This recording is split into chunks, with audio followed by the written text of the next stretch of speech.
Okay, all right. Well, welcome. Stats 13. This is it. Session C. It's August. The class is 6 weeks long, which goes by very, very quickly. We've got a lot of stuff to cover. It's gonna feel fast paced. That was feedback that I received in. So I just taught this class in session A, and I just kind of filed final grades for that class, and I read the student feedback, and one of the things was, yeah, it feels fast paced, and let's be real, it will be fast. We're fitting an entire quarter into 6 weeks, and that includes the final exam. So anyway, I asked our TA Eric to go over the syllabus in discussion, so hopefully that's what happened. And I don't know if anybody had any questions about any of the policies listed off in the syllabus. No, maybe. Okay, well, if you do, feel free to put your questions in the chat, or you can unmute yourself and ask as well. No problem there. All right. Okay, somebody estimated 100 would show up. We got 94, so that's pretty good. It's pretty good. Residual of 6 there. Okay, all right. Oh, so this is me, Miles Chen. This is my email, but I will be honest, I'm pretty bad at responding to email quickly. Okay, like you'll probably get a response eventually, maybe. Honestly, the best method to get a hold of me is office hours. So I have 5 sessions of office hours during the week. So I try to make myself available that way. And you got an issue, come to office hours. I promise you'll get your answer and response a lot quicker. I think I'm nicer in office hours. Not that I'm not nice in email, but I'm just, my writing skills, not that my writing skills, it's just I'm terse in email, right? I just write like 2 sentences and I shoot it off, and you get your answer. In office hours, when I'm talking, I'm like a little bit maybe too chatty and verbose in person, but then when it comes to writing, it's like 2 sentences, boom. Okay. Campus Wire, I've also, there's a Campus Wire forum. You've probably received an invite, and there's also a link on CCLE to Campus Wire. So please join that. You can direct message me in Campus Wire, and you can also post kind of questions. So if you have any questions about the homework, any questions about the lab, any questions about stuff that, perhaps the answer could be relevant to other students, please put it on Campus Wire, and your question and the response should help. Okay, well, good. Question says, is the code not working for anyone for Campus Wire? I don't know. So this is, maybe, did I share the wrong code? So on Campus Wire, oops. Oh, did this change? Code 0903, is that not the code I put? I don't know. This is it. So, okay. If I put the wrong code, or if I shared the wrong code, I apologize. It looks like 107 out of 135 are registered. 135, huh? I don't know why my roster is so different here, but okay, it worked for you. All right, well, yeah, you can post your questions on Campus Wire there. That will be, you'll get a faster response. Okay, and then just as far as email etiquette goes, especially, this is especially important in online courses, just when things are written, a lot of kind of tone and things aren't readily apparent. So anyway, you can call me Miles, Professor Chen, Dr. Chen, whatever you're comfortable with, that's fine. Okay. The only thing I don't like is if you just kind of just start talking to me without at least acknowledging my name or something. That's that. Okay. I see a thing about a group me, and I'm going to ask that we don't run the group me. I would much rather all of the communication go through Campus Wire, and that way, because both myself and the TA are on Campus Wire, and we can respond, okay? And you can respond to each other on Campus Wire. So that would be my my recommendation there, okay? Let's see. So here are some musts and pleases. So you must read the syllabus, and hopefully that was already covered. You must check Campus Wire on a regular basis. I'll often put announcements there. And you guys are here live, but if ever in the future you're unable to attend live, you must watch the video. Okay, so these are being recorded, and I will post them online, and you'll watch them. Okay, please do come to office hours, and please turn on your camera if you do attend live. And you know what? My dog is trapped behind this, not trapped, but give me a second. I'll be right back. Okay.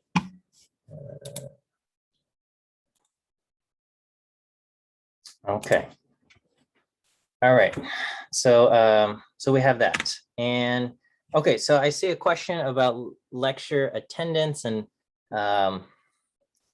things like that. So this is how I'm going to enforce lecture attendance. It's like so you have to, so you're required to watch the lecture, and the way it's going to be enforced is through what I call a lecture viewing quiz. And basically throughout the lecture, I'm going to give you, like, here, let me just show you what the quiz looks like. Okay, so you go on CCLE, and here, let me show you what, okay, so we'll switch to a student role. This is what it should look like. Okay, so under week 1, you've got week 1 Monday lecture viewing quiz. So that's today, week 1 Monday. So you're going to click that, and then you can click attempt quiz. So this quiz is open from right now until it's due before the next lecture. So the next lecture is Wednesday at 4 o'clock. So it's due at 3:59 Wednesday. Whereas Wednesday's quiz opens up Wednesday, and then the following lecture is Monday. And so it's due, you know, before Monday, you know, week 2 Monday's lecture is, okay?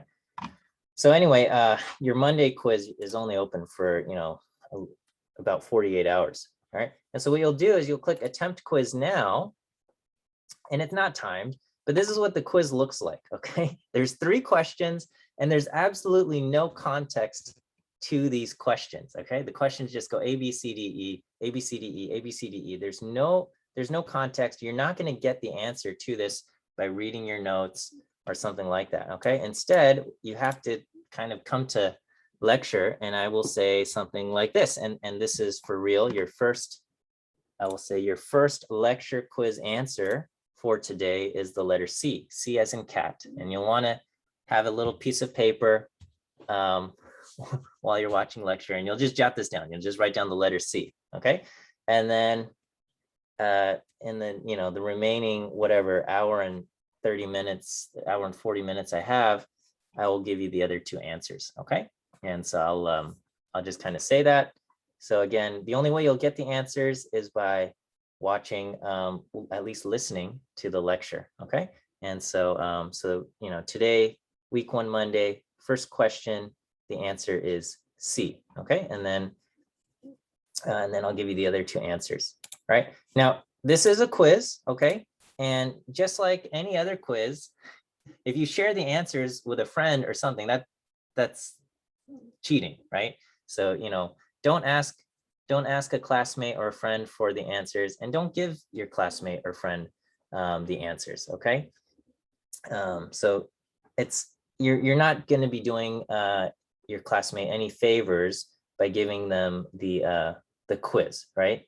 It's or the answers to the quiz. The whole point of this is to kind of just make sure you watch the lecture, and you have to do it before the next lecture just so you don't fall behind, because you know, I've taken an online course before, and you know, it's very easy to skip a lecture, and then you go, oh, you know, I better watch it at some point, and then you don't do it, and then the next lecture goes by, and you go, well, I don't want to watch the next lecture until I watch this first lecture, and then before you know it, it's like week 5, and you have like 4 weeks of lecture to catch up on, and it's just miserable, and it's not a good idea. So you have to answer the quiz during the time window. Okay, the quizzes themselves are not timed, but you do have to answer it before the next lecture begins. Make sure you click the right answers. Okay, if you misclick, you'll just miss the points. Okay, you can't just say, oh, I made a mistake and I misclicked. Just make sure you do the right answers. It's a quiz, just like anything else. Okay, everyone gets one dropped quiz. So there's going to be we have 10 lectures, and one of them will be dropped. And this accounts for, I think I put 15% of your grade. So this should be like the easiest 15% that you earn. Okay, what did I write?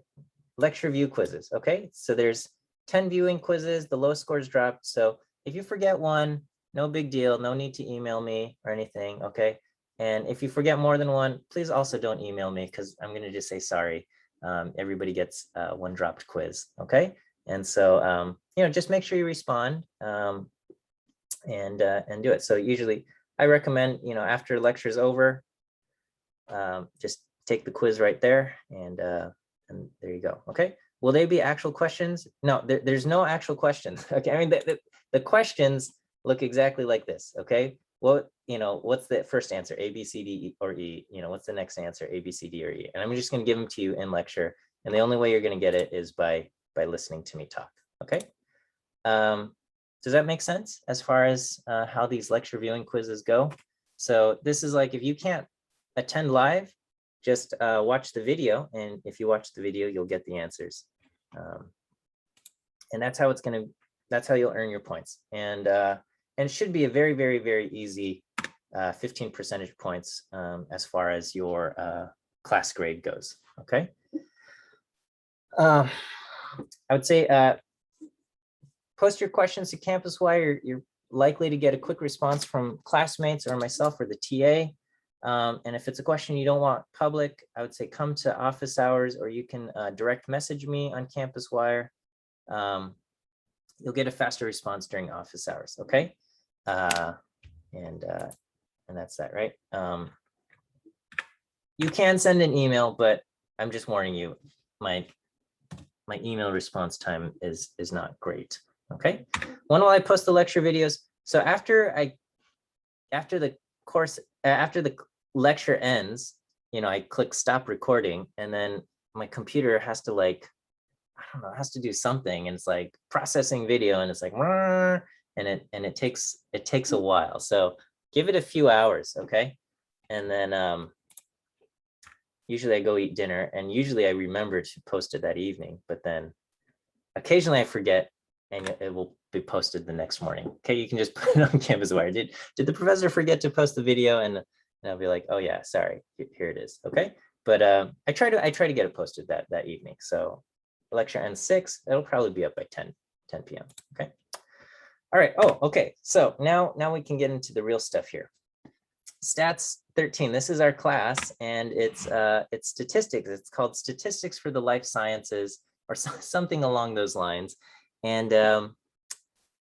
look at this slide. It says, I love statistics, and I put 3 hearts on there because I truly do love statistics. It's not an exaggeration for me to say, when I took introductory statistics as an undergraduate student, it literally changed my life.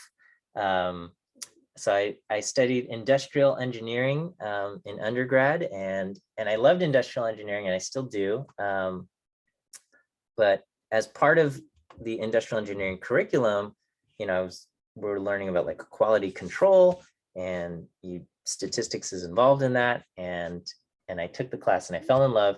So I took as many statistics courses as I could that were offered at my university. It was this tiny little school.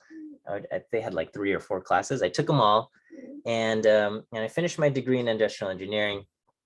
And I worked for a little bit, but then I said, you know what, I want to go back to grad school. And when I came back to grad school, I said, I'm going to study statistics. And so I came to UCLA, and I got my master's and PhD in statistics. And now I have my dream job of teaching statistics and working at UCLA. So, you know, it did change my life, and because now here I am teaching statistics.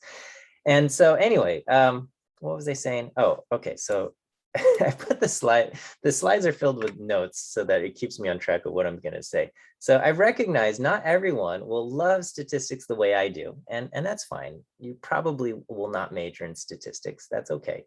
But I do hope that by the end of the course, you will gain an appreciation for the subject. Hey, thank you for those comments in the in the chat there, cheering me on here. Yes, I'm so grateful, truly. I'm so grateful to be here at UCLA, to be teaching, because truly, you guys are like the best students. Okay, I know we've only known each other. Well, actually, I have no idea who you are. We've interacted at most for 20 minutes, but it's mostly just been me talking. But truly, you guys at UCLA are the best students. I've taught at a few other places, I've taught courses at community colleges and things like that. But you guys are here at UCLA because you're like super motivated, and you did super well in high school, right? And you got to UCLA, or you did super well at your community college and you transferred over, because UCLA is hard to get into, and so only the best and the brightest make it to UCLA. And I feel so grateful because I don't have to deal with issues of students not being motivated to do well in a course, right? It's usually like students come to office hours and it'll be like they want to learn, they want to understand. Maybe some students struggle with some of the concepts, but I'm happy. I don't have to worry about like, hey, can you please just do your homework or something, which is, if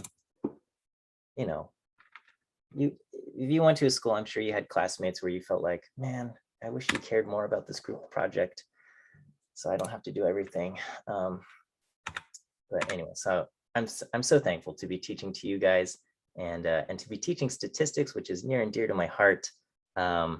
It's so great. Okay, so why do I love statistics? Okay, so this is what makes statistics so great, right? So life, everything is just full of variation, right? Everything and everyone in the world is different. And this is a wonderful thing, right? You are unique. No one else in the world is exactly like you. No one else in the world can replace you. And this is an important thing that some of you might need to hear. And you, just the way you are, this is like what Mr. Rogers says, right? I like you just the way you are, and you are beautiful just the way you are, okay? You don't have to worry about trying to be someone else or something like that. Your uniqueness, whatever it is, makes you special, right? And even the things that you don't like about yourself, they make you special, right? But why are things different, right? And so this is, how do things end up being different, right? We can attribute this variation from person to person and stuff like that. We can just say, hey, it's just random, right? You think about the DNA that came together to make you, right? There's like a random process, right? You got, I don't know how, meiosis, I don't remember. I'm not a bio major, right? So, but there's a process and there's randomness involved that says like, oh, these little like genes are gonna kind of mix together and stuff, right? And you trace your ancestors back, and whatever infinitely tiny probability there is that created the exact set of chromosomes and stuff like that came to define you, right? And we can just say, hey, it's random, everyone's different, right? But we can also say, hey, the reason why some people are different can be attributed to other factors, right? So we could say, some of your physical characteristics from person to person could be related to nutrition, right? Some people had better nutrition in their, when they were developing, and that's why they're taller, and other people, and if we think about certain countries that may have a lack of resources and things like that, their population might be a little bit shorter because of the lack of nutrition. So we can attribute, part of the reason why people end up different to certain things like that, right? Differences in nutrition, or, you know, some of your personality traits, you know, that could be attributed to like the relationships you've had with your parents or friends or things like that. And what statistics allows us to do is it helps us distinguish what is just random versus what could be attributed to something else. What's a non-random cause, right? And it helps us kind of untangle kind of, you know, some of these complexities, right? All right, so this is just a made up scenario here, right? So this is, imagine there was some kind of vaccine being developed, okay? And this is just fictional data that I've made up, okay? And let's say during the phase 3, right? This is where they're doing lots of tests and trials. They give 21,720 people the actual vaccine. And in that group, 60 people become infected with whatever disease we're talking about. And then in the other group, they give the placebo, and in that group, 82 people become infected, right?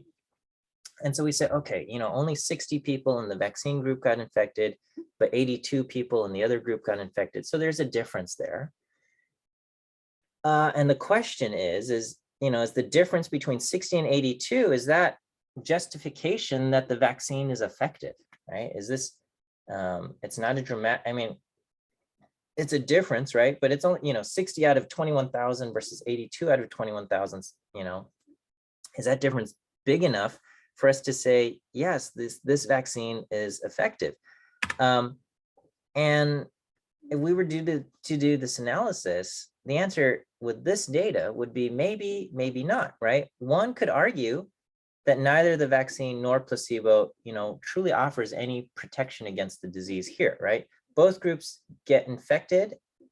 In reality, they're getting infected at the same rate, but it's random. And so the reason why we're seeing only 60 and 82 is not because the vaccine is more effective, but just because of random chance, right? Like if two people flipped a coin, right? If two people flipped a coin 100 times, one person might get heads 53 times and someone else gets heads 47 times.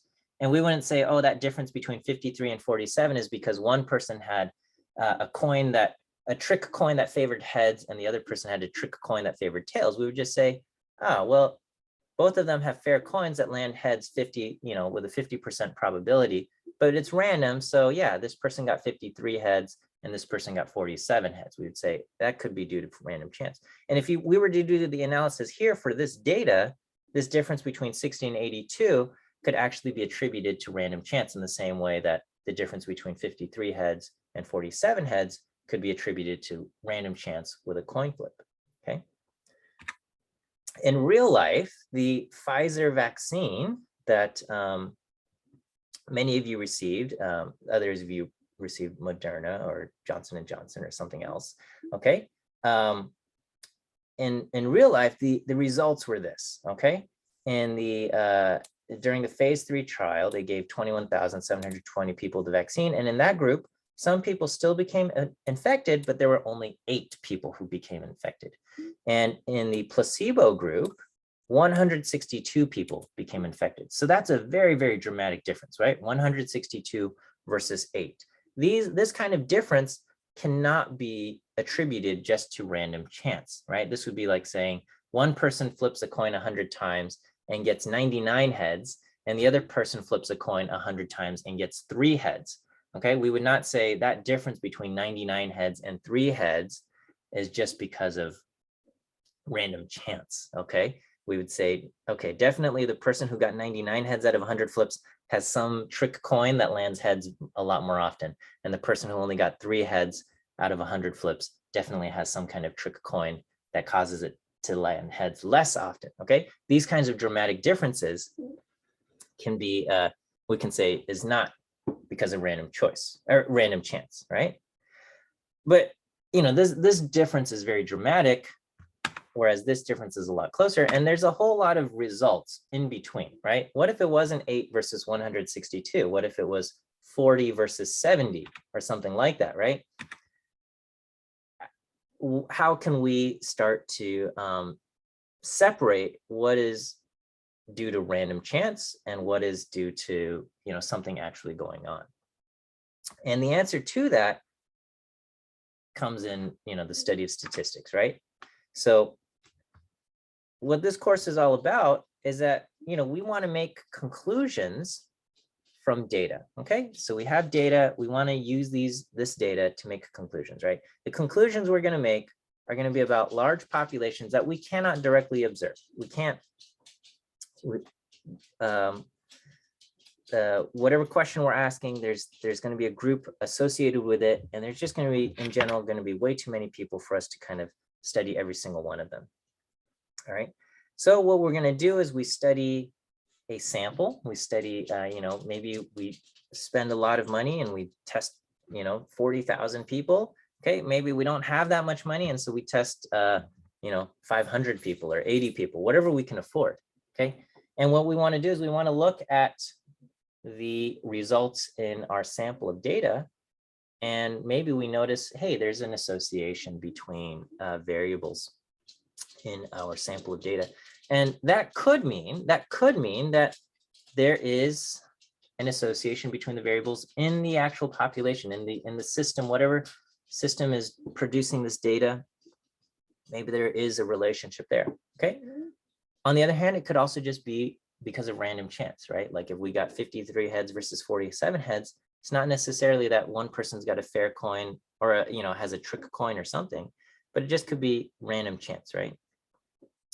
And so we're going to have to spend some time in our next lecture learning about probability, learning about randomness, and that's going to help us decide, right? If we understand randomness, we can then look at our data and decide if our data is a random fluke or not, okay? And then once we understand a little bit of randomness, we're going to discuss a bunch of statistical tools, all right? And there's we're going to be looking at a bunch of statistical tools like the confidence interval and a whole bunch of different hypothesis tests. And these tools are going to produce numeric values that will help us make conclusions about what it is that we're looking at, okay?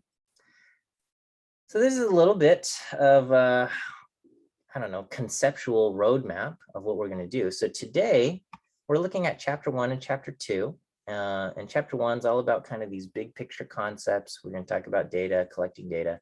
And then chapter 2, which I'll cover later, I guess starting in about half an hour or so, we'll look at descriptive statistics, describing and summarizing our data. Okay.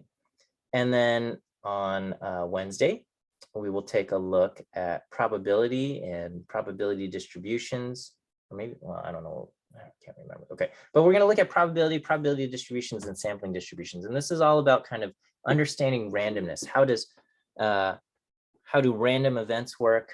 How do random values, random variables work? And then we'll look at, its relationship to random sampling, and we'll look at sampling distributions. And once we understand a bit of randomness, then we can start performing statistical inference. We're going to take a look at the descriptive statistics from our sample of data. We will take our understanding of randomness from random samples and tie it together into statistical inference. And statistical inference is all about, can we make a conclusion based about the population based on the random sample of data that we have? And if we can, then we're excited, okay? And then, so that's maybe the first half of the class, and then the remaining half of the class is just going to be learning a whole bunch of different statistical inference methods. And these are just a short list. We've got confidence intervals, maybe some of these you've heard. We've got t-tests, we have non-parametric tests, the Wilcoxon-Mann-Whitney test, the chi-squared tests, we have ANOVA, we have correlation, and pretty much every chapter is kind of going to be related to a different type of statistical method or statistical test that applies to, whatever scenario or situation that you might have. And that's where we're headed in our course here. All right, do we have any questions before I keep going on here? All right, okay. Oh, and so I will often pause and I'll say, does this make sense? Or do you have any questions or something like that? If you have your camera on, you can just nod or shake your head, and that's great. Or you can give me a thumbs up in camera, and I can see that, and that means a lot to me. If you've got your camera off, you can give me a reaction at least, and so you can do like you can give me a thumbs up or whatever this party thingy is, whatever, right? Ta-da! So you can do that. Yes. All right. Thank you guys for those reactions, and that does help too. Okay, if you don't want to have your camera on, but yeah, you know, if you're willing to have your camera on, I'm happy to see you. Okay. All right. So let's talk about some basic ideas here, and so number one big idea here is we want to make conclusions from observed data. So we talked about this a little bit, but you know, the subject of statistics is all about making conclusions from observed data, and statistics has grown really, really rapidly in popularity. And I would say, you know, today we are living in the golden age of data. I mean, I'm just making this up. I don't know who gets to say this is the golden age of this and the golden age of that, but I'm going to just say it. We're living in the golden age of data, because I think we're just starting to realize like how powerful data is as far as making conclusions and driving decisions and things like that. Perhaps at the same time, we're living in a dark age of privacy. And I think we're just starting to realize like, hey, you know what? I don't want you, I don't want to give you access to my data, right? And so you have different kind of competing priorities between, hey, you know, if I sell out my data because we don't fully understand the implications of privacy, we're like, oh, you get a 30% off coupon for this store that that you like or something, and maybe people are willing to do it, or you get a free month of Netflix or something, and yeah, you know, that, you know, as far as Netflix goes, they got different accounts. All right. And you go, oh, this is great because now I can share my Netflix password with people, and different people can have this. But, you know, Netflix just as much wanted the different accounts because they want to be able to kind of track different people and see what their different preferences are as far as viewing habits, to know exactly what kind of shows and stuff to produce. Okay, but anyway, so companies in every sector, tech, finance, health, government, entertainment, they're all spending tons and tons of money to get data, right? And also, if you're going to do any kind of research, it all involves gathering data and analyzing the data. And the reason why there's so much focus on data is because, you know, it's been shown time and time again that conclusions and decisions based on the data are generally more reliable than conclusions based on gut feelings, tradition, and intuition. Okay, a lot of times the data will line up with tradition and intuition, like those are kind of the wisdom that has developed over many years. But in the kind of in the face of like a new technology or a new thing developing where we don't, you know, tradition hasn't really been established, the data can be very, very useful. You know, you guys might be familiar with, you know, the concept of a credit score, right? And, you know, if you try to apply for a credit card or a loan or something like that, you know, if you want to like buy a car or something, you have to apply for a loan, and maybe somebody has to co-sign for you or something like that, because they look at your credit score and they say, oh, you don't have much of an established credit history or something like that. Okay. That was a result of a massive undertaking by, you know, a few banks, I would say back in the 80s and early 90s, about trying to extend credit to other people. Because prior to that, the only way you would get a credit card was if you were super wealthy, right? If you had a lot of income and you were super wealthy, then the bank was willing to say, here's a credit card. You can buy stuff and we trust you will pay us back, right? But if you were poor, if you had less money, they say, oh no, there's no way we're going to lend you money because I don't think you're going to pay me back. Look at your income. You are poor. We don't think you're going to pay us back. But there's a bank, and I think they eventually became Capital One, said, hey, you know what? I think there's a whole market of people that will pay us back, but we got to figure out how to distinguish between who will pay us back and who won't pay us back. And so they gave credit cards or allowed people of all sorts of different risks to risk levels to open credit card accounts. And then they gathered a whole bunch of data and they said, hey, these are the things that are most important for determining whether somebody will pay us back or not. And that basically opened up the credit card market to everybody who is not wealthy, right? Middle and lower income class people are now able to get credit cards because they've created kind of this model based on this credit score that says this is how likely somebody is to pay back. And there's still issues, and I'm not saying that this is a perfect system by any means. It's certainly there's certainly injustices and inequalities there. But that was something that came about as a result of, the collection of data as far as, powering things, right? And the bank saw an opportunity to make more money, and so they said, we'll do it. Okay. Another big idea is that we want to make conclusions about the population. So exactly what are we talking about when we, here's this new term, this population, right? And the idea here is that whatever research question you have, the conclusion you want to make applies is going to be about a large population, a large group of people, or large whatever it is that you're not going to be able to directly observe. Okay.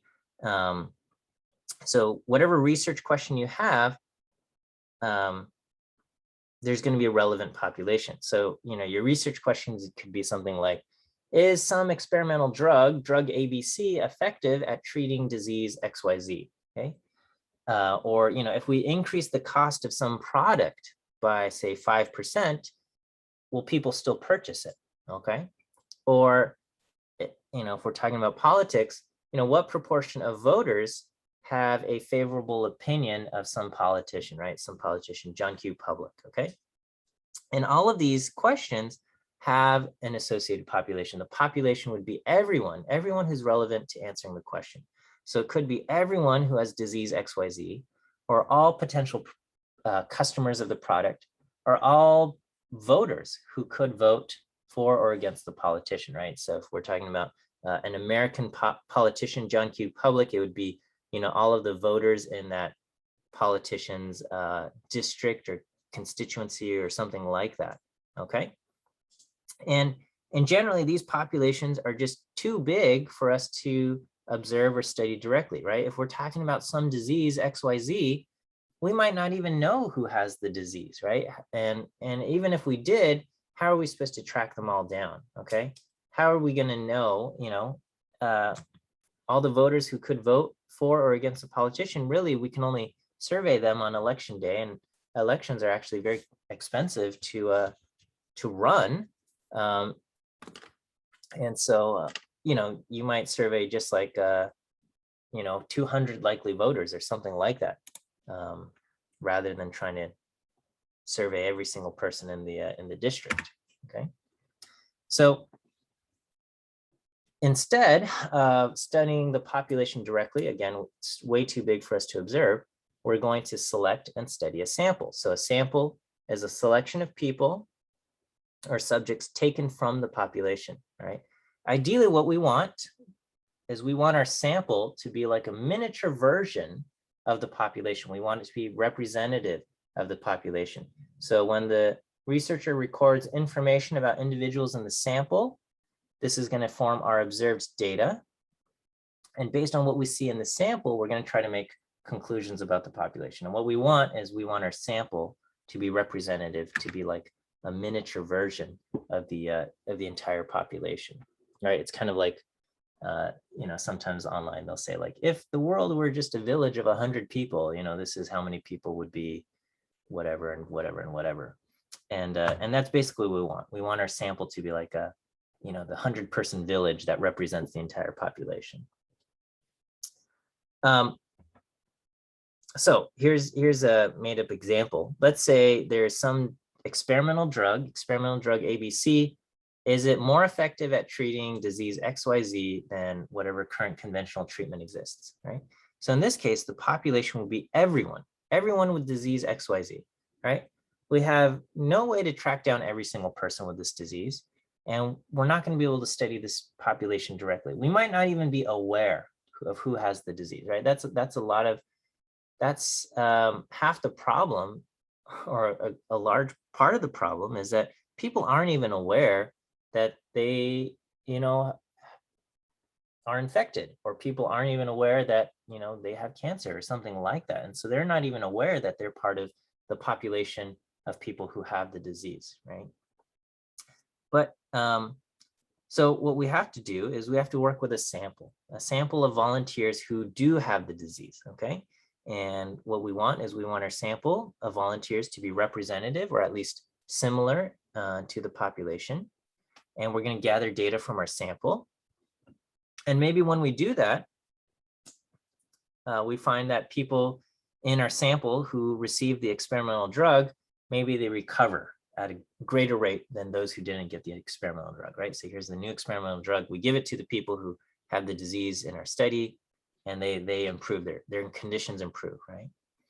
And so that could mean that the experimental drug is actually effective at treating the disease if we were to kind of open it up to the general population, okay?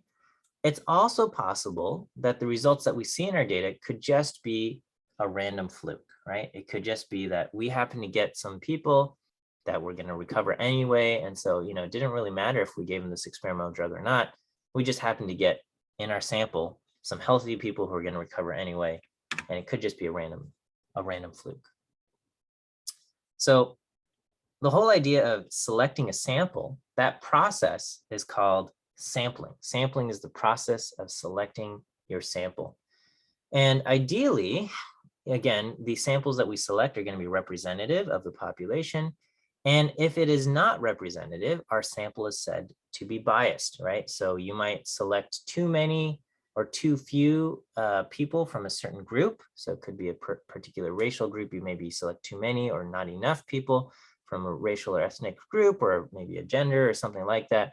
And so your sample might not necessarily reflect the general population, right? And in that case, your sample would be biased. And it's actually really hard to get a truly representative sample. And so it's really hard to avoid sampling bias. One method that should, and key emphasis on should, because it's not guaranteed, but one method that should produce a representative sample is simple random sampling. So simple random sampling is simple, okay? It's basically, you start off with a list of everyone, okay? And that's called your sampling frame. And you're going to just select people one by one from that list of everyone, okay? Once you have your sampling frame, you're going to select individuals one at a time at random from the sampling frame. The tricky part is getting your sampling frame, okay? So the sampling frame should be a list of all individuals in the population, right? You want to have all individuals in your population showing up in your sampling frame. And that's actually really hard to do, right? If I said, give me a sampling frame of people who live in Los Angeles County, you couldn't do it, okay? Nobody knows exactly. We don't have a list of every single person who's alive in Los Angeles County, right? We have a few kind of sources that we can use, right? Maybe if we were the government or some large agency, maybe we could get access to DMV records and see, whose residency is listed in Los Angeles County, look at their zip codes. But but chances are that that's going to be outdated because a lot of times people move and they don't tell the DMV that, you know, this is my new address.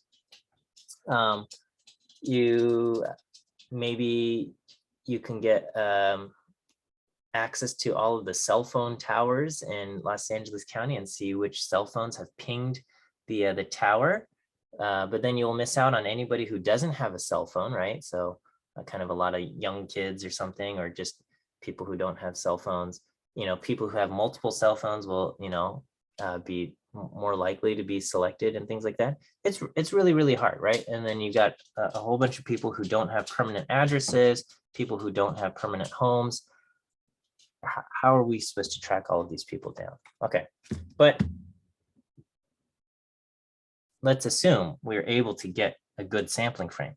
If we can get a good sampling frame, then we just select individuals one at a time from that sampling frame.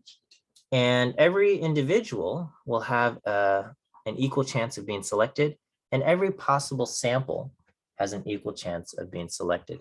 And so, you know, a simple example would be lotto numbers, okay? Lottery numbers are an example of simple random sampling. So maybe you have like this pool of ping pong balls with numbers written on them. Every single ball has an equal chance of being selected, and every single combination of numbers has an equal chance of being selected. And it's a little bit strange, but the exact selection 1, 2, 3, 4, 5, 6 is just as equally likely as the exact combination of these numbers 9, 12, 23, 31, 47, 52. Every single ticket has a equal probability of striking the complete jackpot. Okay. As far as gathering data goes, we can get data from a few different sources, right? We have anecdotes, we have observational studies, we have controlled experiments. And so we can talk about anecdotal evidence, and anecdotal evidence is basically just stories from your experience, right? So this is when somebody asks you questions and you tell them that's an anecdote from your life, okay? And this includes not just stories, but also customer reviews and testimonials. So you go on Amazon or Yelp or something like that. That's all anecdotal evidence, okay? And they're useful, they can be useful, but we don't have statistical methods that deal with anecdotal evidence. And so, you know, when you look at an Amazon, you know, a bunch of product reviews on Amazon, well, right now, there's a huge problem with people writing fake reviews and people being paid to write reviews and things like that. Or you go on Yelp, and it's also difficult to trust between like people who had legitimate complaints and people who maybe feel a little bit more important than they actually are and just are taking their anger out on the restaurant or something. So, you know, there's a whole bunch of stuff that you have to kind of filter through. They're still useful. It's still useful to kind of hear about people's experience, but as far as statistical methods go, we haven't developed statistical methods. They don't quite exist, okay? And the issue with anecdotal evidence is that individual experiences vary greatly, right? And so just because it happened to one person doesn't necessarily mean it's going to happen to everyone else, okay? And so we can't just, whatever happens, we can't generalize it to the general population, okay?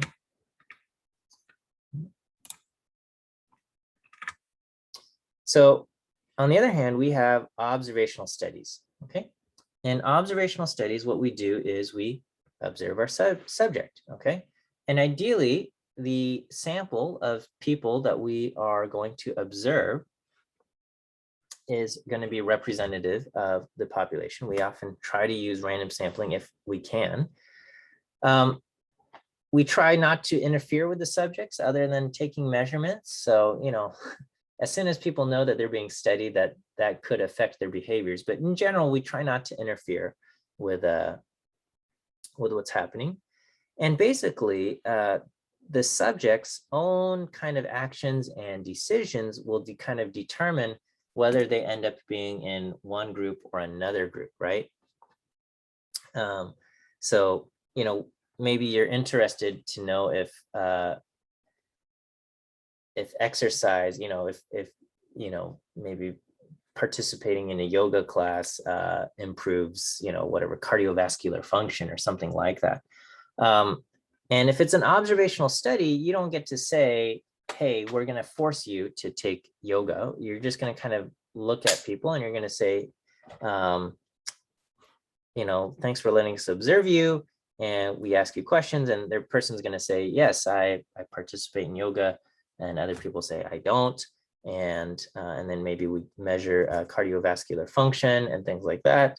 And it's going to be the person's own actions that determine whether they are, you know, participating in yoga or not, right?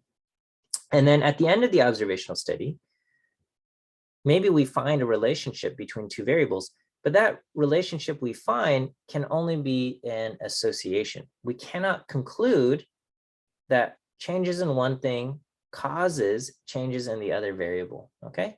And so here's a silly example.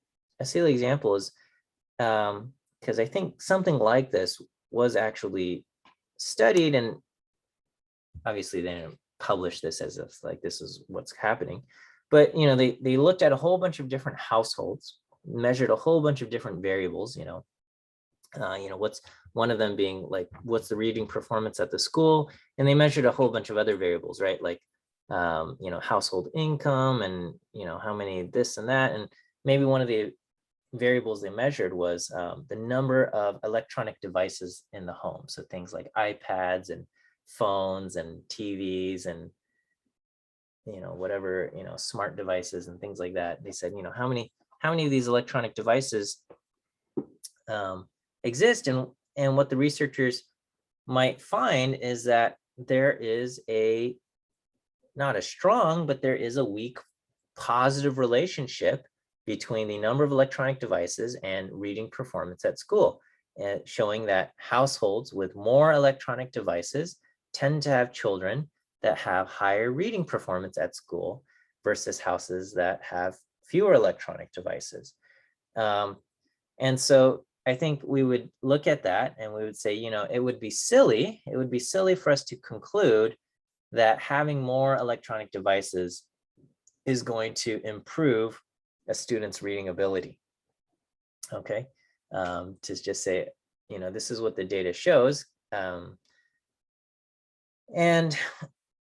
what would actually be going on if the data does show that households with more electronic devices have students with higher reading performance, what would you say is actually happening?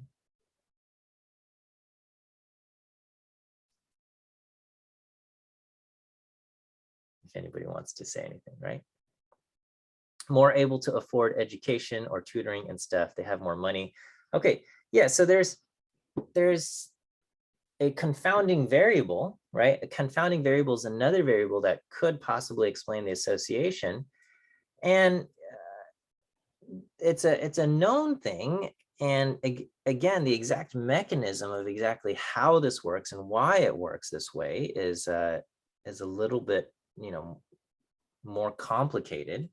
But it's also, I think, a known result that households with higher income tend to have students with higher reading performance at school. And again, it's a lot of things, it's more complicated. And again, it's not just the money in of itself or the income in of itself, but things like income gives you access to more things. Higher income may also mean that you live in a neighborhood where this local school might be better funded and have better resources for you know, education and you know, intervention for you know, students struggling with reading. More income could mean, you know, again, yeah, access to educational resources and things like that. Perhaps higher income might mean the parents don't have to work multiple jobs, and so you know, the parents can stay home and help read and things like that. there's all sorts of things, and it's the answer is not super easy to explain, but that is something. And so again, when you see an observational study, you know, I think we would look at this and would say, oh, it would be silly to make the conclusion that we should increase the number of electronic devices, that if we increase the number of electronic devices, then suddenly reading performance is going to increase or improve. But you see a lot of other health studies, right? And it'll say like, oh, you know, we found some kind of relationship between vitamin B levels and, you know, vitality, right? Like whether somebody is able to wake up in the morning and things like that. And then the conclusion in that case is like, oh, we should start taking vitamin B supplements. But it's not necessarily that there's a cause and effect relationship. There could be something else going on there, right? And it's hard to know. And from an observational study, we can't make those cause and effect conclusions. The other type of source of data that we have is the controlled experiment. In a controlled experiment, the subjects are assigned by the researcher to either be in the treatment group or the controlled group. They don't choose on their own, but the researcher says, hey, you participated in the study, and now you're going to receive the medication and you're going to receive the placebo. They don't tell them that. Or, you know, you're going to do this and you're going to do something else, okay? When you do a controlled experiment, ideally, the sample size is going to be big enough so that you observe a range of outcomes. You observe some people who either get better or don't get better or things like that.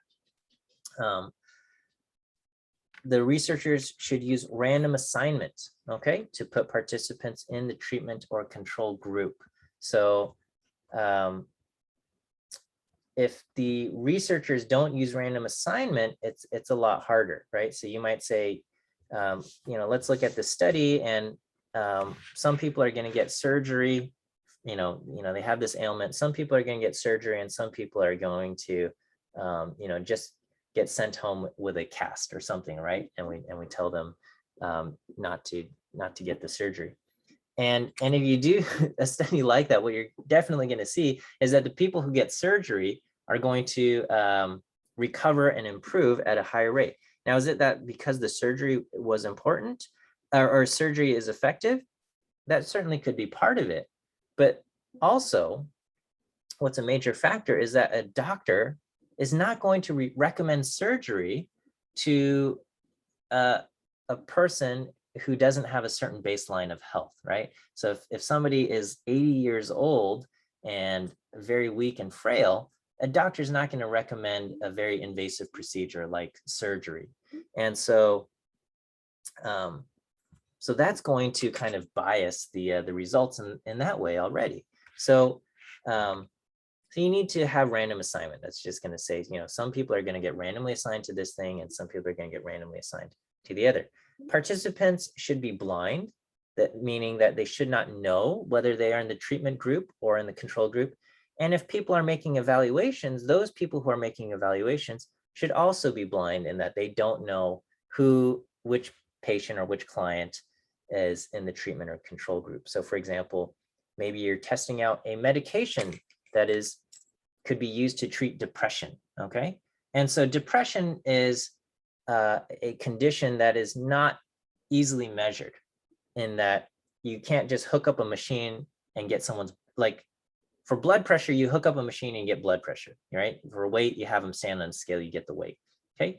Someone's depression, you know, what level of depression or anxiety that they're experiencing, that has to be evaluated by a you know, psychological or psychiatric expert. Somebody has to kind of do an evaluation.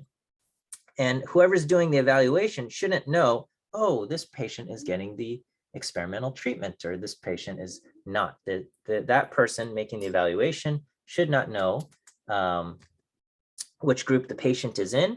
And that way their responses of whether or not the patient is improving in their depression, symptoms of depression, will not be kind of tainted by the person making the evaluation with their knowledge of which group they're in, okay?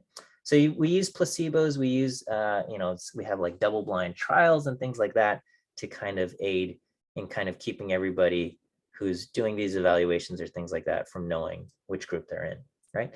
At the end of the experiment, maybe we find there's a difference between the outcomes of those in the treatment group and those in the control group, right? And if we do, we can say, we can make a cause and effect conclusion. We can say, you know, these two groups, everything about these two groups are pretty much, are very, very similar. We did random assignment, and so this group ended up looking very, very similar to this group. You know, any differences you see between the two groups is really just because of randomness, plus this group got the actual treatment and this group got the placebo. And so when we see a drastic difference between the outcomes for the group in the treatment and the outcome for the group who got placebo, when we see a big difference between these two groups, we can attribute that difference to the fact that one group got the treatment and one group got the placebo, because everything else about these two groups pretty much the same, right? And so that's the idea behind a controlled experiment. And we need a controlled experiment if we want to make conclusions about cause and effect. All right, do we have any questions about any of the stuff that I've covered here? How are we feeling about this? Good. All right, thanks for those thumbs up there. I appreciate that. We had a question that says, how big does the difference between the groups have to be for us to make a question about causation, a conclusion about causation? That's a great question. And the answer is we will learn about that later. So the rest of the later parts of our course is going to be, you know, how big does that difference have to be for us to make a conclusion that says, yeah, there is a difference or there's not a difference, right? A difference of 3 points, is that big or small? Well, it depends on a bunch of other things, right? So in some cases, a difference of 3 is going to be significant. In other cases, a difference of 3 is not. Okay. All right, let's move on. Chapter 2. Before I start talking about variables and stuff, let me go ahead and give you your second view quiz answer for today. Second view quiz answer is the letter B. B as in bear. B as in bear is your second view quiz answer. All right, so we've been talking about gathering data, looking at data and things like that. And so now what we want to be able to do is we're going to look at chapter 2, which is all about descriptive statistics. We have our data. Now we want to be able to describe it, right? Rather than just saying, hey, this is every single observation. I've observed 153 people here, and person 1 looked like this, and person 2 looks like this, and person 3 looks like this, and person 4 looks like this. We want to kind of summarize it and just say, out of the 153 people, you know, this is some summary statistic here, okay? Well, so every little piece of information that we record about an individual, we call that a variable, right? It's a variable because they vary from one person to another. And as far as our class goes, we're going to just kind of create 2 categories of variables. We have numeric variables and categorical variables. Some textbooks, if you were to take another statistics course in the future, they might distinguish between, you know, continuous and interval variables and discrete variables and nominal and ordinal and things like that. We'll just keep it simple. We'll have numeric variables, which are basically numbers used to describe a quantity, like how much or how many. Numeric variables often come with units. So if we're talking about weight, it might come with kilograms or pounds, or height might be measured in centimeters or something like that. Okay.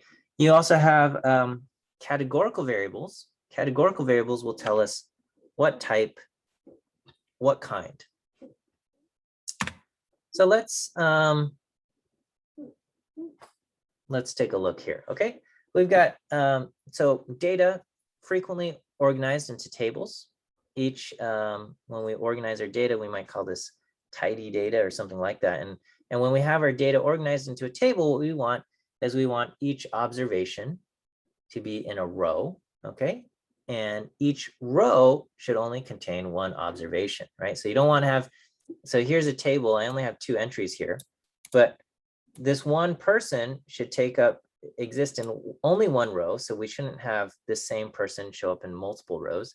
And we shouldn't have different people show up in one row, right? So 1 observation per row, 1 row per observation, okay? Whatever however many observations you have, that's your sample size, and that's going to be equivalent to the number of rows in your table. And we use the letter n for our sample size, okay? We also have columns. Each variable gets its own column, and each column contains only one variable. So I have the variables name, age, gender, height, hair color, and area code, okay? Which variables are numeric and which are categorical? Okay, so go ahead and just look at this and think about your answers. We don't really have to talk about this. I think this is simple enough, but take a look at this table and decide for yourself which ones are numeric and which ones are categorical. Okay, so we will say the name is categorical, or this is an identifier. This identifies one row from another. We've got age, Alice being 20 and Brett being 19. That's a numeric variable. We'll say gender is categorical, female and male, at least that's what's currently represented in our table. Height, we will have 62 inches versus 71 inches, and that is numeric. Okay, so this measures a quantity, how much, right? How many inches tall is this person? The age being numeric is how many years has this person been alive? How many times has this person gone around the sun? Okay. Hair color being black or brown, that would be categorical. Tells us what type or what kind of hair somebody has, right? And the area code is represented with a number like 310562, but that is not a number. It doesn't represent how much or how many. So it's going to be categorical. Okay. Area code is categorical because it doesn't represent a quantity, right? If it's numeric, it represents a quantity and you can make a comparison. Whereas it doesn't make sense to do a area code comparison. It does not make to say since something like Alice has more area code than Brett, or Brett has more area code than Alice. That just doesn't make sense, right? Brett has what, 252 more area code than Alice? That makes no sense, right? It makes sense to say Alice is 1 year older than Brett, or Brett is 9 inches taller than Alice. That's fine, but to compare the numbers for the area code and try to make sense of that doesn't make sense, okay? We have a question that says, is it fair to say that numerical variables are those that are only measured? Well, you can still measure something that's going to end up being a categorical variable, and not all numeric variables have to be measured. So the distinguishing key is numeric variables tell us what type or what kind. Categoricals tell us what type or what kind, and numeric variables measure a quantity, okay? I do want to, let me skip this slide and I'll come back to it. I do want to make a note just about kind of categorical variables, especially on the topic of gender and things like that. So we're going to look at a lot of different data sets in our labs and in our textbooks. And some of these data sets were gathered years ago, generations ago, right? And in a lot of these data sets, gender is treated as a binary variable, as male or female. And in other data sets, and if you're looking at something like race or ethnicity, they might only consider a few races, right? So depending on the data set, they might only say you're either white or you're not white, or, you're white or black or neither of some, and a lot of these data sets just kind of fail to represent, a lot of different groups of people, especially, groups that are marginalized. Some of this is because of the researcher's own ignorance, and sometimes, it could reflect the researcher's biases and prejudices. And so, when you look at these different data sets and you see something like gender or, race or something, and it's not representative of maybe the world and things like that, it's healthy to look at this with a critical perspective. And at the same time, some of these flawed data sets can still be useful. But again, it should always kind of be looked at with a little bit of a filter to kind of consider the limitations regarding the conclusions that can be made about it based on a certain data set. Okay. Let me go back and keep talking a little bit more about categorical variables and categorical data. So a lot of times when we record categorical data, we just write down the name of the category, right? So if we're talking about hair color, we can say this person has brown hair, or this person has black hair, or this person has blonde hair or red hair or something like that. We can put in other category and things like that. And, you know, if you wanted to, you could even make more categories of different things, right? And sometimes we can also take a categorical variable and write them down with a number, right? So, you know, someone could just arbitrarily say, you know what, brown hair, we're going to record with a number 1. Black hair is going to be recorded with a number 2. Blonde hair gets recorded with a number 3, and so on and so forth. And that's fine. You can do that. You can write down, you can record categorical variables and just use a number to represent the category instead. But when you do that, you have to remember that the category, the number represents a categorical variable and it doesn't retain its numeric meaning, right? So for example, if you have a person with brown hair and a person with blonde hair, it doesn't make sense to say that a person with hair category 3, blonde hair, has more, right? It doesn't represent a number or quantity. It doesn't make sense to say they have more than a person with hair category 1, okay? And on the other hand, you can also take a numeric variable and end up turning it into a categorical one, right?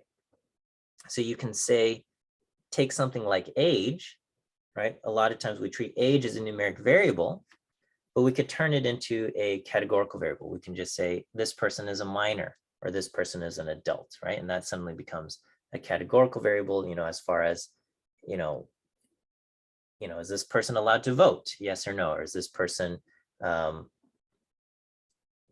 don't know, allowed to sign up for a loan or join the military or something like that? It really just comes down to a categorical thing, whether they are a minor or an adult.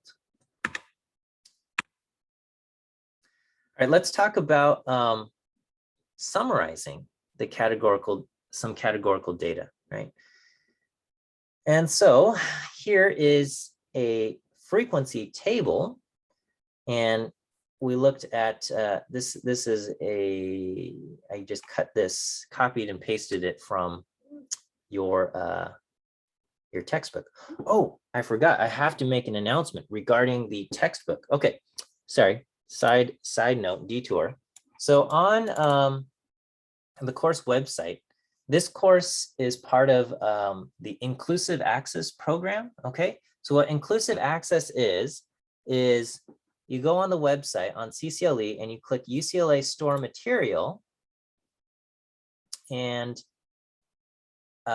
you should have received some emails about this. And if you click UCLA Store Material here, it will take you to you know, this site here, and you can click Read Now, and it gives you access basically to the textbook, okay? And you're going to need the textbook to do your homework problems and things like that. So because I assign homework out of the textbook, and so you got to, like, you're gonna, you know, read the textbook, and these are like the homework problems that you have, okay? So this automatically, everybody who signed up for the course is automatically included in the Inclusive Access program. And if you don't take any action, what they're going to do is they're going to send you a bill. They're going to tack on, I don't know the exact charge. It's like 30 bucks, 40 bucks, something around there. Okay, they're going to tack on a bill to your Bruin bill. Okay, and you're going to end up having to pay for access to the textbook. If you don't want that, right? So you can find the textbook, right? You can search for this ISBN, and you can go. You can search for this, and is this on Amazon?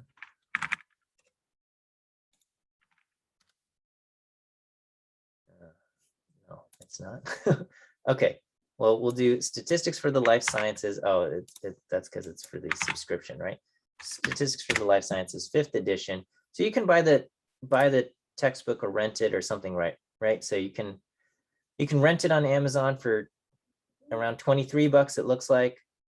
Okay, whatever you do, please do not do this, okay? Don't buy it new for this is ridiculous. $251. I have no idea why it should not cost that. Okay. If you want to rent the hardcover, that's fine. Okay. If you want, I guess you can rent the ebook or something. Okay. I don't know how much they said they're going to charge, right? You could buy a lot of tacos with $250. It's true. Okay. So anyway, whatever you decide to do regarding the textbook is up to you. But if you don't want to be billed for it, you have to choose opt out. Okay. You have to choose opt out and follow the instructions. You have to do it by Friday of this week. Okay. If you don't do it by Friday of this week, you're going to get billed. Okay. And I don't know the exact number that they're going to bill you, but you will get billed. So, you can read the book right now, but if you don't want to get billed, you have to choose the opt out before Friday. Right. So, I hope that makes sense. I have to, I want to make sure you guys get that bit of information so nobody gets hit with a surprise charge on their Bruin bill. Okay, what was I talking about? Summarizing categorical data. Yes, okay. So this is an example that I just copied from our textbook. And it says they looked at 182 poinsettia plants, flowers, okay? And I didn't realize you had different colored poinsettias. I've only seen like red poinsettias my whole life around Christmas time and things like that. But apparently there's also pink poinsettias and white poinsettias.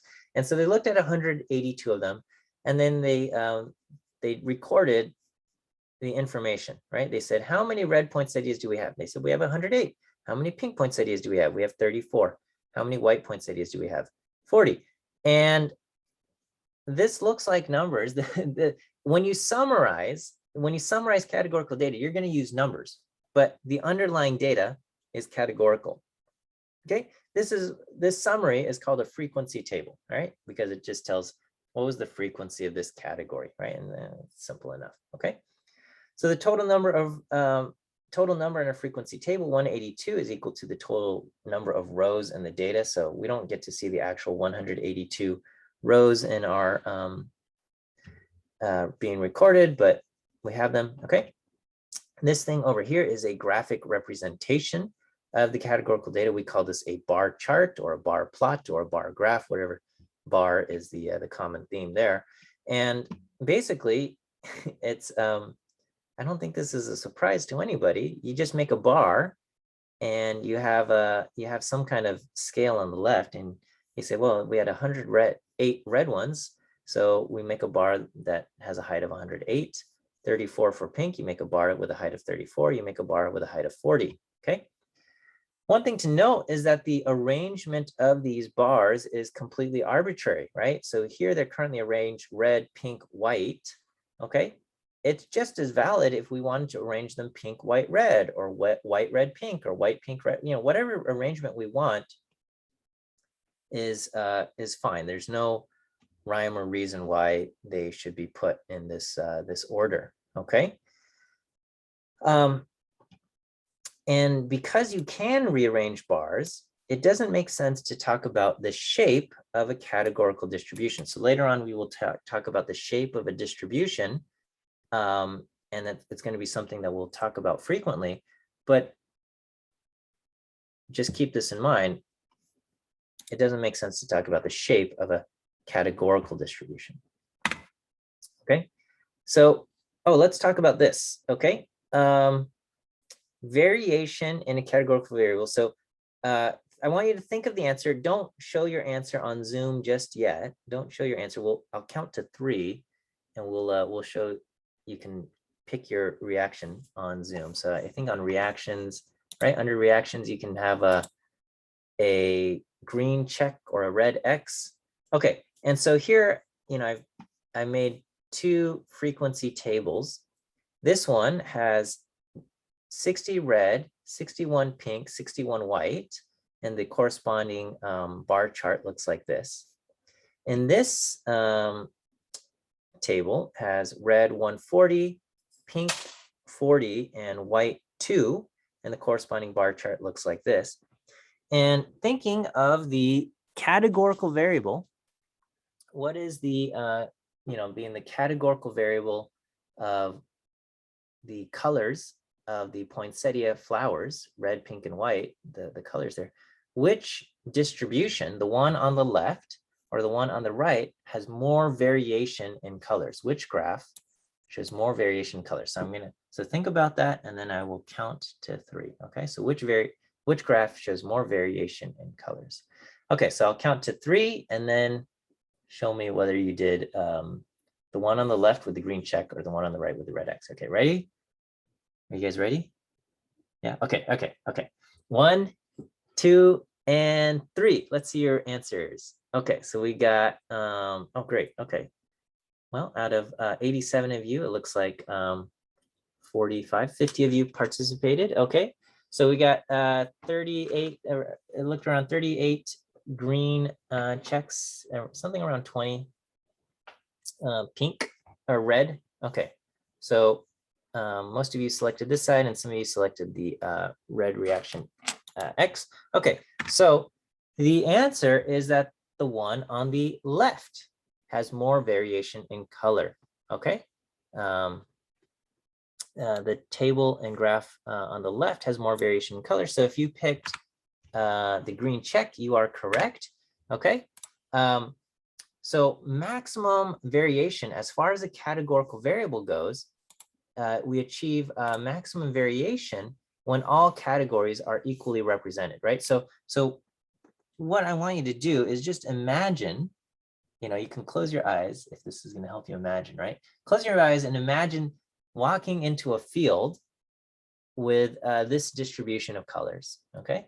And if you look around, right, you open your eyes, you look around at the field, and what do you see? You see a bunch of red flowers, pink flowers, and white flowers. And we have a large kind of mix or variation of colors. Okay, what if you walked into this field, right? So again, close your eyes if you want, all right? And you walk into the field, and then you open your eyes, and what do you see? Oh, it's just red flowers everywhere, right? You got a couple pink flowers, hardly any white flowers there. Okay, it's just red flowers everywhere. And you'd say, oh, okay, so which field has kind of more variation or more diversity in colors? And I think we would say, this one where you got, red, pink, and white almost kind of equally represented, has more variation there, right? The question is not asking which graph has more variation in the heights of the bars, or which table has more variation in the numbers. If that were the question, then yeah, then the graph on the right has more variation in bar heights. This one is tall and that one's short, whereas over here, all the bars are the same height. But that's not what we're asking. We're asking which one has more variation in the categorical variable of flower color, and the one on the left does. Okay. All right, we had a question. Yeah, what does n represent? N represents the sample size. Okay, and question: same number of colors represented in each chart. I think. Okay, yeah. So we have 182 observations total, and we have 3 colors: red, pink, and white. But definitely, the one on the left has more variation than the one on the right. Is that okay? All right, now let's move on and talk about numeric data. Okay, so numeric data we can summarize also with a frequency table, all right? And so here, again, I copied this example straight out of our textbook. The table on the left is just the Thank you so much. Oh, is there a question? Okay. The table on the left is just the raw data. And so, this is, I guess they're measuring serum. I think CK is serum creatine phosphokinase.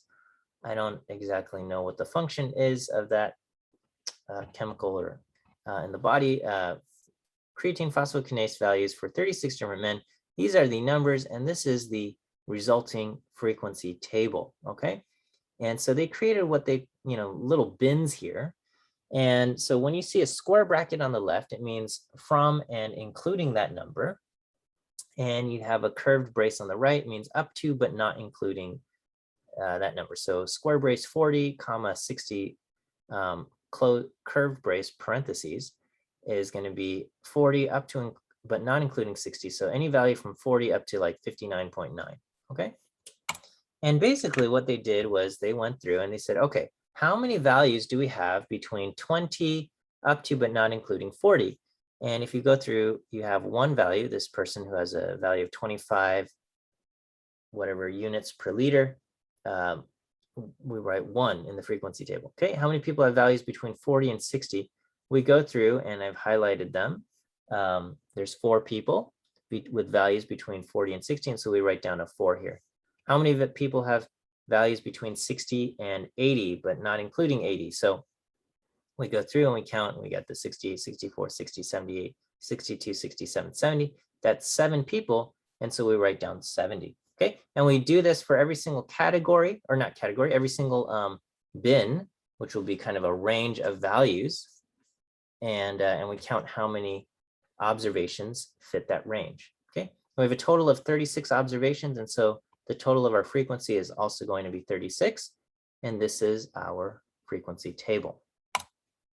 Based on this frequency table, we can then create what's called a histogram. So a histogram looks a lot like a bar chart, but because it's for a numeric variable, we're going to call it a histogram. And so we have a bin here going from 20 to 40 with a height of 1. Okay. Oh, we have a question. It says, I thought each row only contains 1 observation. And the answer is each row only contains 1 observation, kind of in the raw, like if we have a raw table like this. Okay. Here, what they did is they took, you can imagine a table where we have 36 men and a table with 36 rows, and we have, Joe, age 27, height this, and one of the variables is serum CK value, okay? And then you have the next person, right? Bob, blah, blah, blah, blah, blah, blah, blah, blah, blah, okay? And we have 36 rows in this table, each person, each row being a different person.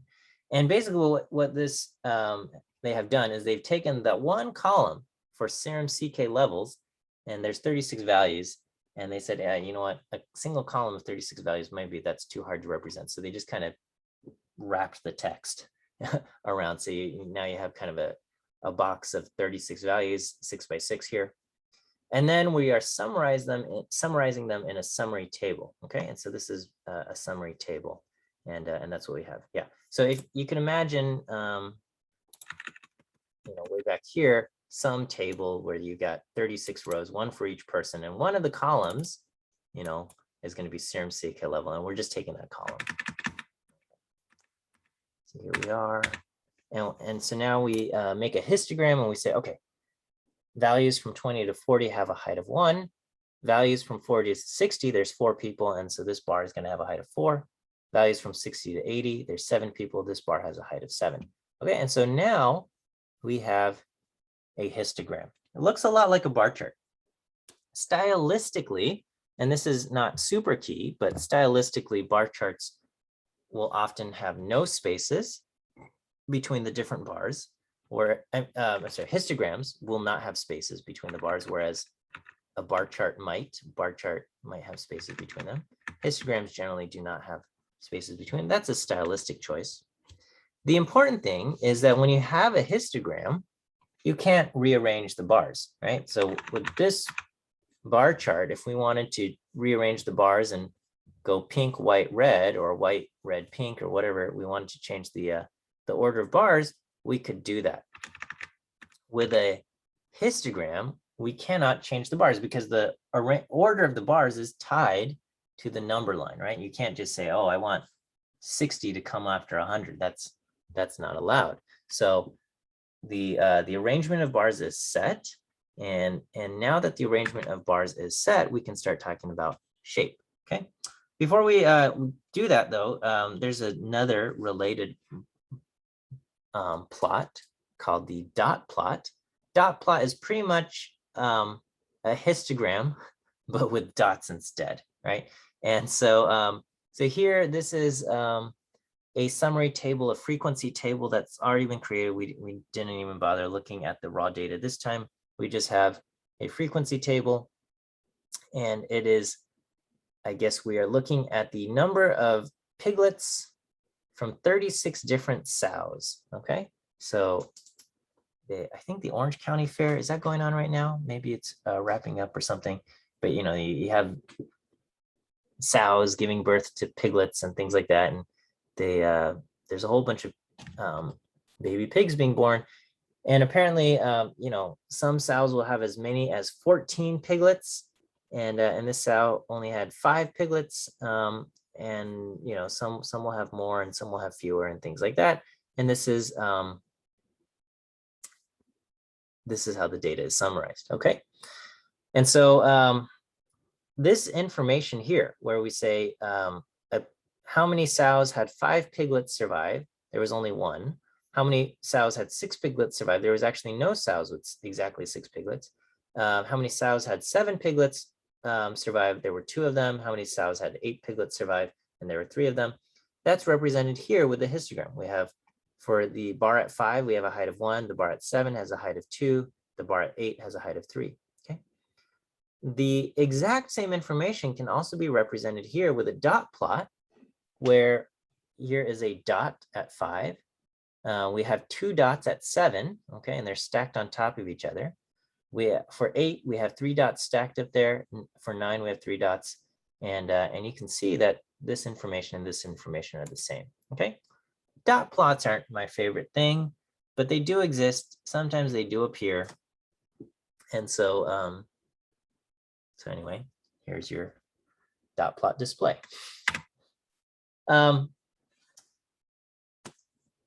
Oh, let's talk about some numeric summaries here. This is important. Okay, so you guys already know, I think you guys know what the mean is. You guys know what the median is, right? So the mean, you add up the numbers and you divide by how many you have. The median, you like put them in order and you go like and you find the middle number, right?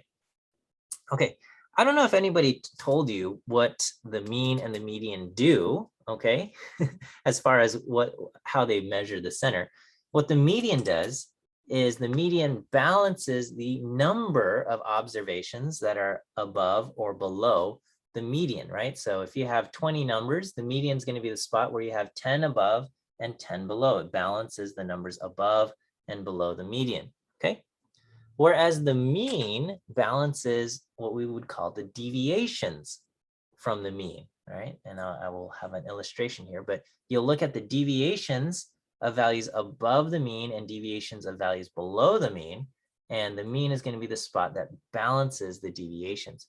And so what's going to happen is that the mean ends up getting pulled in the direction of skew. And I'll talk about what skew is. And so for in general, and this is not always the case, but in general, the median might be preferred for skewed distributions. So here is a very simple data set. I've got 6 observations, 1, 2, 3, 4, 10, and 10. Okay, 1, 2, 3, 4, 10, 10. And we ask, what is the median of these numbers? Okay, well, we say, oh, I got 6 numbers. The median is going to be the spot where I have 3 numbers below and 3 numbers above the median. So we're going to put the median at 3.5 between 3 and 4. I've got 3 numbers below the median, 1, 2, 3. 3 numbers above the median, 4, 10, 10. The median balances the number of points below and above the median. Okay, what about the mean? Okay, if you do the mean and if you just take the numbers and you go 1 plus 2 plus 3 plus 4 plus 10 plus 10, that adds up to 30. You divide by 6. 30 divided by 6 gives you 5. And if you were like me, you'd just be like, oh yeah, that's just the definition of the mean, the end. Okay, but what this number 5 is doing is it balances the deviations. Yeah, the mean and the median and these numeric descriptions and the histogram only apply to numeric data, okay? Because if it's categorical, you can't add these things up, right? I can't do like red plus pink plus white plus pink plus white or something, you know? So as far as the mean goes, it's only numeric data. You add these numbers up, you divide by 6, you get 5. That's the mean, okay? So let's look at the deviations, okay? So we say, all right, how far is 10 from 5? The deviation from the mean to 10, this is 5 units above the mean, okay? And we have 2 observations that are at 10. So we have a +5 and a +5. We have 2 deviations that are +5, okay? What about the observations below the mean? Okay, well, we have 4, which is 1 unit below the mean of 5, 3, which is 2 units below the mean of 5, 2, which is 3 units below the mean of 5, and 1, which is 4 units below the mean of 5. Okay, so if you take the deviations below, which are -1, -2, -3, -4, that adds up to -10. You take the deviations above, +5, that gives you +10. They balance out. And that's what the mean does. The mean will balance the deviations above and below the mean. Okay. So we can, let's talk about the median a little bit more. And the median is also known as the 50th percentile. And I think you guys are familiar with this, and it's exactly what we said. 50% of the data is equal to or less than the value of the median, which means 50% or half is going to be equal to or above the median. The first quartile, Q1, is going to be the first 25th percentile. 25%, 1/4 of the data is equal to or less than Q1. And Q3 is the third quartile, where 75%, or the 75th percentile, 75% of the data are equal to or less than Q3. Okay, so here's another example from our textbook. Here they planted radish seedlings. I guess this is a thing, and they planted them and they grew them in constant light, right? So most plants growing in nature have a light and dark cycle, right? The sun's up for half the day and then it's dark for half the day. And most plants are kind of accustomed to this. But I guess we're doing an experiment and they are just shining light constantly, right? You put it under some grow operation and you got the lamps going and the plants are growing, right? And so then they measure, how much do these seedlings grow?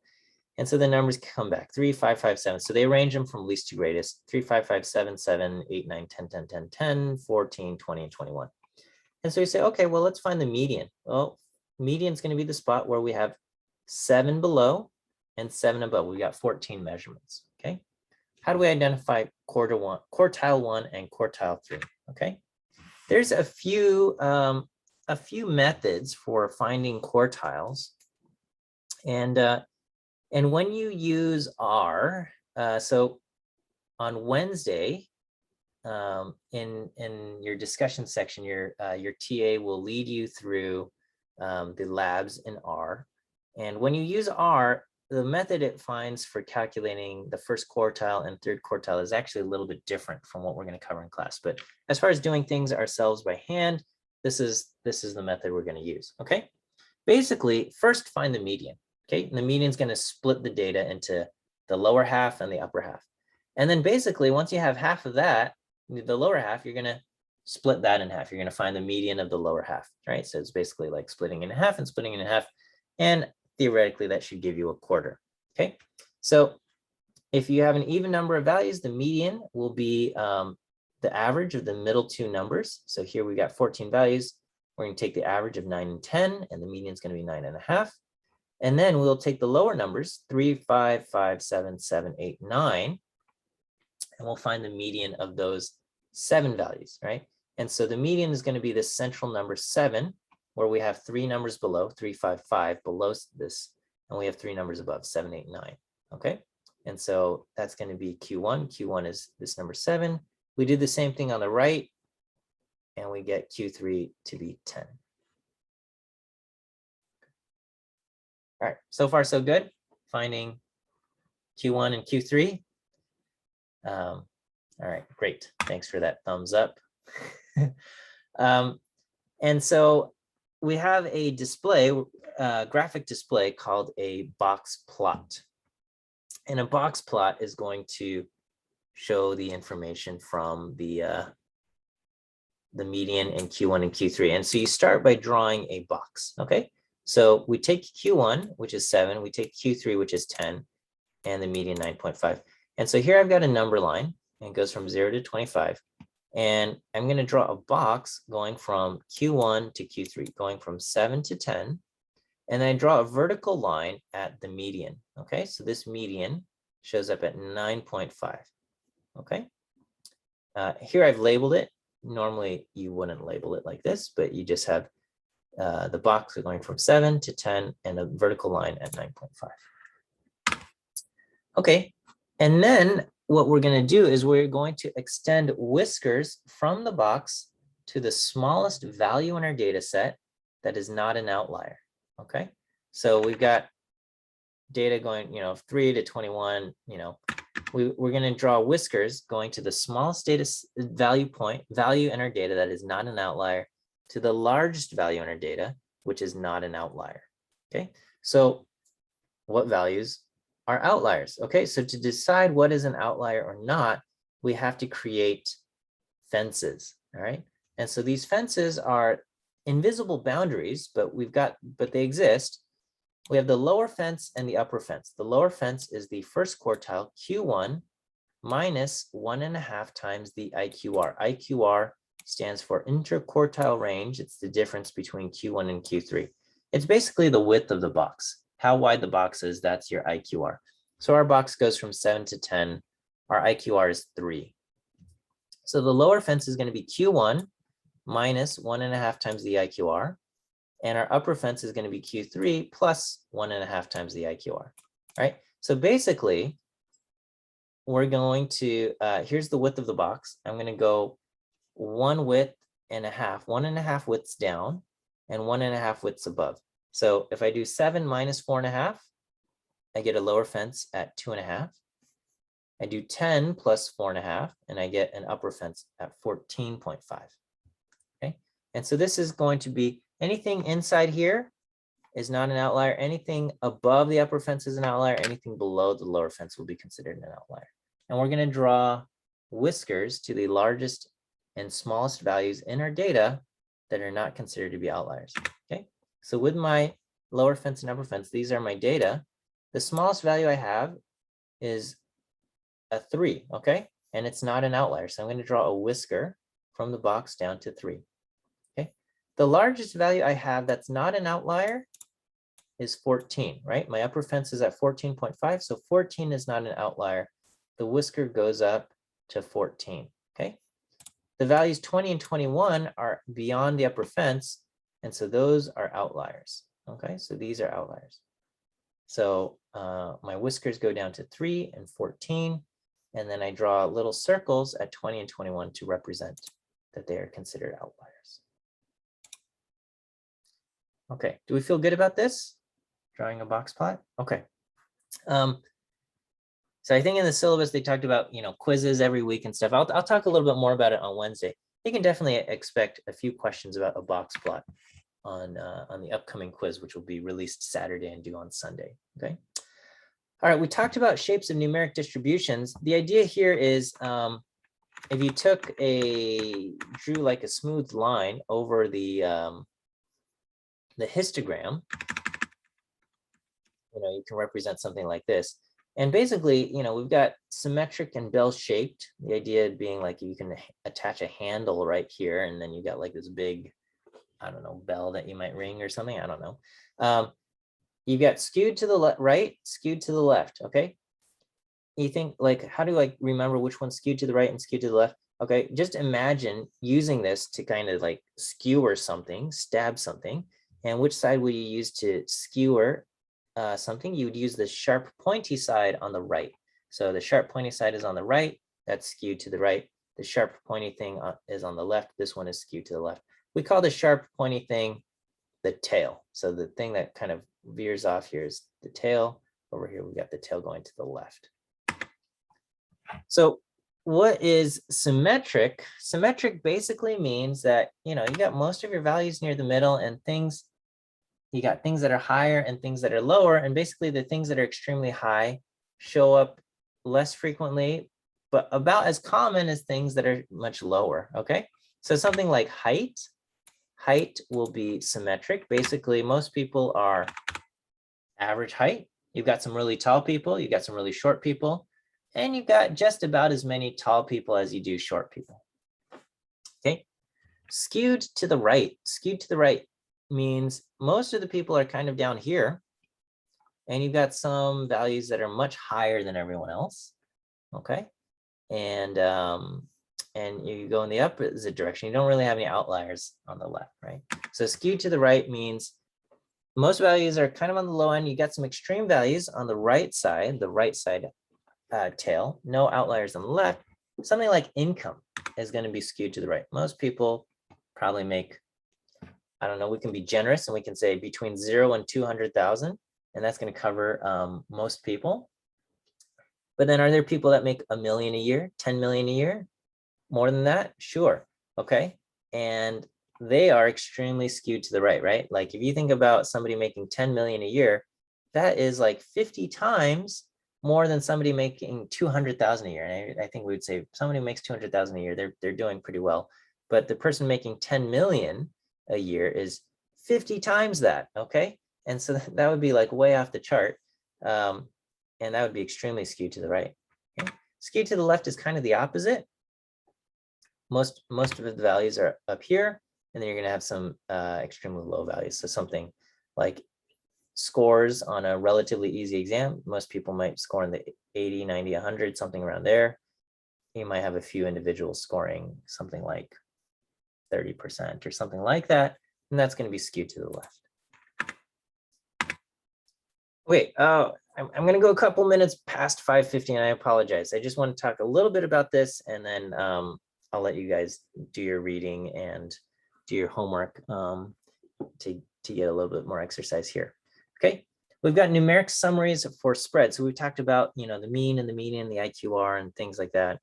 The IQR is a measure of spread, but we've got other measures of spread like the standard deviation and the variance. Okay, and the concept of spread is the idea of, are the numbers, so this is for numeric data, are the numbers similar to each other or are they very different from each other? So I want, you know, if you can think of, imagine 3 different rooms, one being a second grade classroom at the start of the school year. You think of the ages of children in that second grade classroom, almost everyone is going to be age 7, right? Maybe if some will be a few months older and some will be a few months younger or something like that, but pretty much everyone is age 7. You have very little spread in ages because if you write down how old are you, the numbers you see are going to be almost exactly the same. Oh, before I forget, let me give you your last view quiz answer. Your last view quiz answer is D. D as in dog. D as in dog is your last view quiz answer. D as in dog is your last view quiz answer for today. Okay. The next room, we could think of an undergraduate college classroom, and that might have a medium spread in ages, right? Most people are probably going to be somewhere between 18, 22. Some people are going to be older than that. You're going to have a little bit more spread in the ages. And everyone's not going to be the exact same age, but you're also not going to see a huge range of ages, okay? But then if you think about the DMV and the waiting room at the DMV, this would be pre-pandemic. Hey, you're going to have a huge spread in ages, right? I don't know if you've been there recently, but you're going to have old people, seniors, adults, teens. You're going to have children of adults, babies, things like that.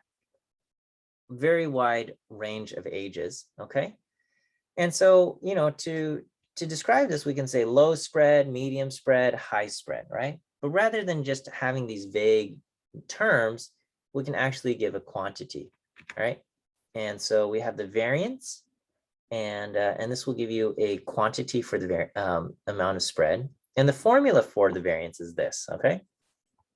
But the idea is you can think of it as the average squared distance from the mean, okay? So let me go back a few slides.